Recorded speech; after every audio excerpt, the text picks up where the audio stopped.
What's up guys, it's Blade Lore, and today we're going to be doing a video I've been planning on doing for a while, and that is going to be a kind of re-review of this Chinese knockoff Rambo First Blood Part 2 knife. In my original review, I just went over the specs of the knife, the box, the stuff it came with, but I never tested it because I was afraid to test it because it's cheap Chinese steel, and I thought it would break. But in this video, we're going to specifically test that. So starting with a sharpness test. Alright, so I have the knife out. I got this piece of printer paper. This knife is basically brand new. I've only used it for paper tests and a little bit up here for letter opening. That's basically what this is, a glorified wall hanger and letter opener, but let's see how it cuts. So it's pretty sharp, you know. It can cut. So yeah. You know, that's about it. You know, not some long drawn out test. It's a sharp knife. We're gonna put it back in its sheath. Well, this isn't the original sheath. The original sheath was like a crappy pleather. This is from the SC Co. Bowie. I just put it on here because I thought it would be more accurate to the sheath in the movie without the diamond sharpener, of course. But yeah. And now we're just gonna continue other tests. So catch you guys in a minute. All right, so because this is a Rambo knife, I decided to take it in a more preferable environment because, you know, it's a Rambo knife. We got to review it in kind of a Rambo-like area. Now, this ain't the jungles of Vietnam, but it'll do. So, here's a better look at the knife. Chinese steel, says made in China, stainless steel. Probably some crappy like 440 or something. I don't know much about steel, so correct me in the comments. But yeah, it's hot out here, especially in this thing. I don't like showing my face on the internet, so that's why I'm wearing this. Not because I'm an edgelord. So edgelord, see, knife, edge. I need to talk to women. Anyways, yeah, we're gonna go out and we're just gonna go do some quick tests on this and then go back inside. So yeah, see you guys. All right, so I guess the first thing we can do is test out these sawed teeth. There's kind of single ones at the front, split ones in the back. So let's try and do that. Hope y'all can see me well enough. We'll try with the front. Yeah, just as I expected. I mean, it's sawn.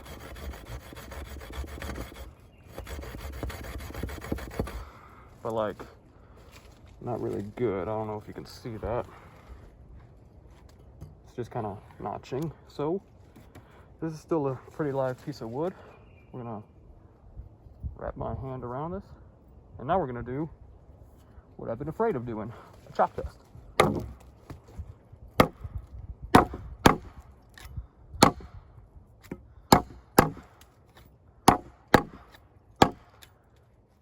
Could chop all the way.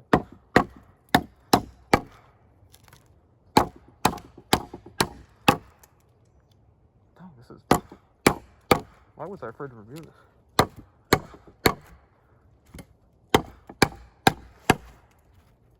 No blade play so far, just paint's rubbing off a little bit.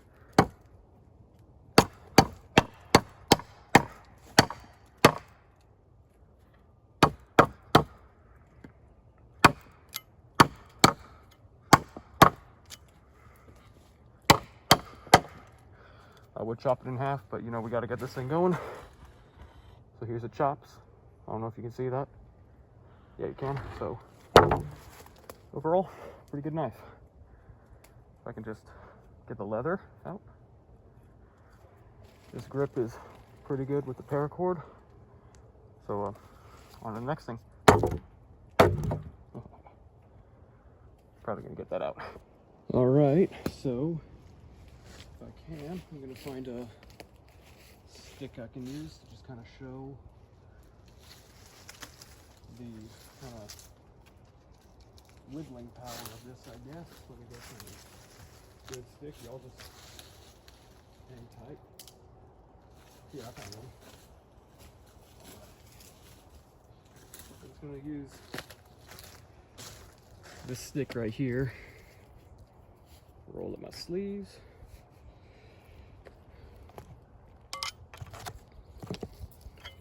We're just gonna, we'll use this part. Making a trap for the dirty Russians coming after us, you know, like in First Blood Part 2. So I mean, I could curl. I don't want to do this on a rock, but whatever.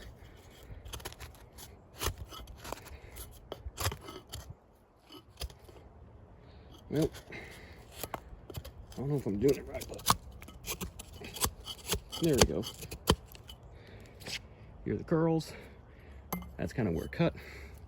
So yeah, I guess the last test is the one I'm most scared of, is batoning, because this is a hollow handle, and unlike my First Blood Part 1 knife, this is literally only held in with a screw and not like resin, so it's very weak.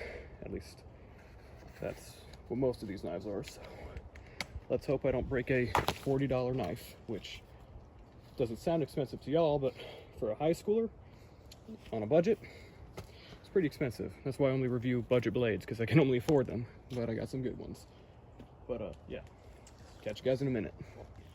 All right, so we're back home because there wasn't really any wood that could be batoned, and I have very little faith in this knife, so we're going to start with a very small piece of wood, because this tang sucks, and it's a Chinese knife, so let's just hope for the best. I mean,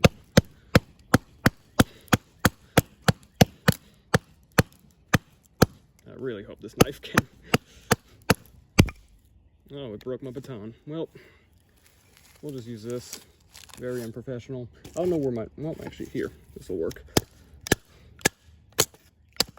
It can baton, decent, well not, it can't, but it's a small piece of wood.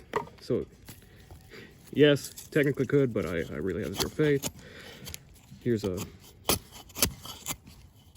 we're gonna see how well it shaves. Well, these are the shavings.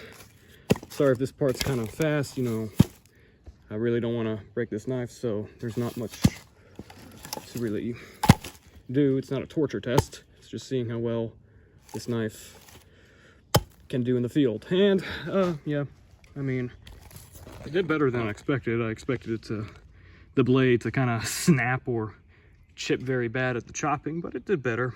But there's no blade play, it's still sturdy, so overall, it's a decent knife. Again, not peak survival tool, but it's a very sturdy wall hanger and letter opener, so yeah, 40 bucks, cool looking Rambo knife.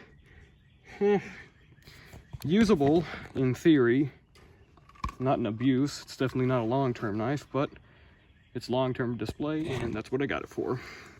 And with that, I'm Blade Lore, and I guess this is the end of the review. So, see y'all next time.